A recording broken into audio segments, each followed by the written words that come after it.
শান্তিপুর নামে একটা গ্রাম ছিল। গ্রামটা ছিল খুবই সুন্দর। চারদিকে সবুজ মাঠ, বড় বড় পুকুর, আম কাঁঠালের গাছ আর সুন্দর সুন্দর বাড়ি। এই গ্রামের মানুষ সবাই ধনী ছিল। তাদের বড় বড় ঘর, গাড়ি আর অনেক জমি ছিল। কিন্তু সেই গ্রামের এক কোণে ছোট্ট একটা কুঁড়ে ঘরে থাকত একটি গরিব পরিবার। পরিবারের কর্তা রহিম, তার স্ত্রী সালমা আর তাদের ছোট ছেলে রাব্বি। তাদের ঘর ছিল টিনের, বৃষ্টির সময় পানি পড়ত, কিন্তু তাদের মন ছিল খুব বড়। গ্রামের ধনী লোকেরা মাঝে মাঝে গরিব পরিবারটাকে তুচ্ছ করত। কেউ কেউ বলতো, দেখো রহিম চাচা, আমাদের গ্রামে সব বড় লোক, সবার ঘর বাড়ি পাকা করা, আর তোমার টিনের বাড়ি। আমাদের মান সম্মান ধুলোই মিশে যাচ্ছে তোমার এই বাড়িটা দেখে। আমি জানি সাহেব, আমাদের গ্রামের সবাই বড় লোক আর আমি একাই গরিব। আর গরিব বলে সবাই তো আমাকে এভাবে অপমান করছে। বড় লোকের চোখে হয়তো গরিবদের মানুষ বলে মনে হয় না, তাই না সাহেব? দেখো রহিম চাচা, আমরা কিন্তু তোমাকে অপমান করছি না, শুধু তোমাকে বুঝিয়ে বলতে এসেছি, আমাদের গ্রামে থাকতে হলে তোমাকে আমাদের মতো স্মার্ট থাকতে হবে, ঘর বাড়ি থাকতে হবে ভালো, এরকম টিনের ঘর চলবে না। তোমার এই টিনের ঘর আমাদের মান সম্মান সবটুকু ডুবে যাচ্ছে। আর তুমি তো জানো, আমাদের গ্রামে দেশ বিদেশ থেকে সব মানুষ আসে। সাহেব, আমরা খেটে খাওয়া মানুষ, দিন আনি দিন খাই, আর ঘরবাড়ি করার কথা বলছেন? কোথা থেকে পাবো এত টাকা যে সেই টাকা দিয়ে আমরা ঘর করব? একদিন না কাটলে আমাদের সংসার চলবে না। আমাদের কথা তো তোমরা একটু ভাবতে।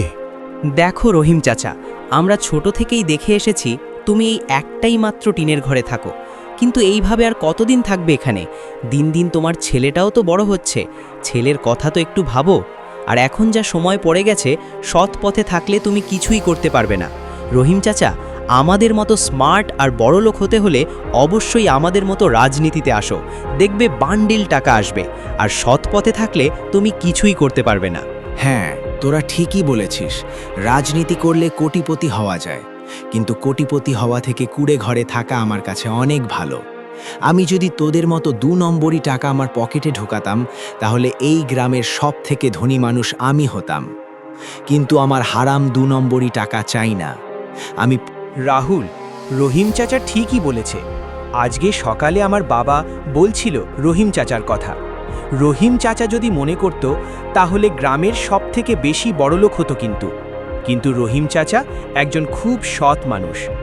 রাহুল, আমি আজ থেকে আর রাজনীতি করতেই চাই না। আমিও রহিম চাচার মতো সৎ মানুষ হতে চাই।